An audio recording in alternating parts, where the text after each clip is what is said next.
Umabot na sa labas ang pila sa emergency room sa San Lazaro Hospital sa Maynila sa dami ng mga nagpapakonsulta para sa leptospirosis. Ang National Kidney and Transplant Institute naman sa Quezon City puno na rin ng mga pasyente. May unang balita si Darlene Kai. May mga sugat sa paa ang rider na si Enrique pero kinailangan niyang lumusong sa baha sa bandang Visayas Avenue noong nakaraang linggo. May pasahero ko nun eh. Bali, na traffic po, nagmamadali rin po siguro si customer. Kaya kinakaya ko naman na basta, lumusong na lang po ako. Wala raw siyang bota kaya hindi na protektahan ang kanyang mga paa. Medyo may kaba rin. Sa hirap ng buhay po ngayon eh. Kailangan mo magtiyaga para bumiyahe. Para sa pamilya. Dasal-dasal na lang po hindi magkasakit. Oo. Dasal-dasal na lang.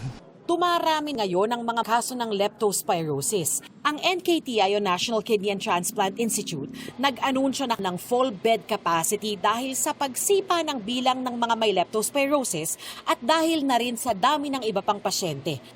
Kaya sa ngayon, bibigyang prioridad muna ang mga mangangailangan ng urgent at critical medical care. Lilimitahan din muna ang mga walk-in admission.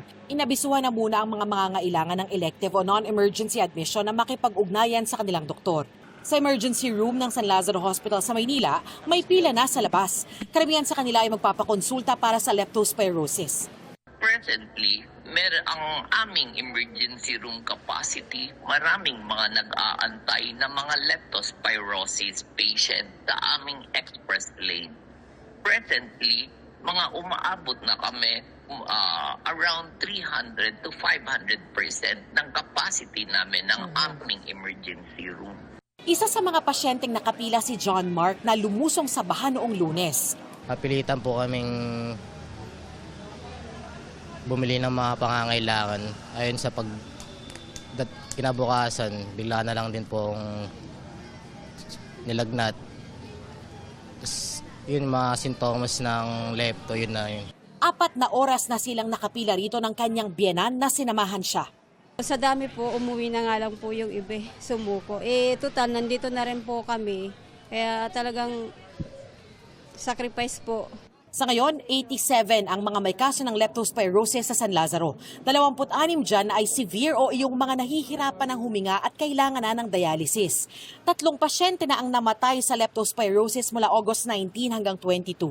Actually, medyo alarming. Usually, ang incubation period ng leptospirosis is between 2 days up to 30 days.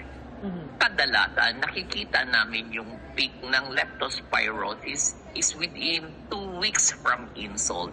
So, nabibilang siya 2 weeks from August 17. Ang nakikita namin ngayon ay patuloy ng pagtaas ng aming admission. Kaya naghahanda na raw ngayon ng ospital sa lalo pang pagdami ng mga may leptospirosis sa mga susunod na araw. Malapit na raw kasing mapuno ang ospital. Ito ang unang balita. Darlene Kai, GMA News.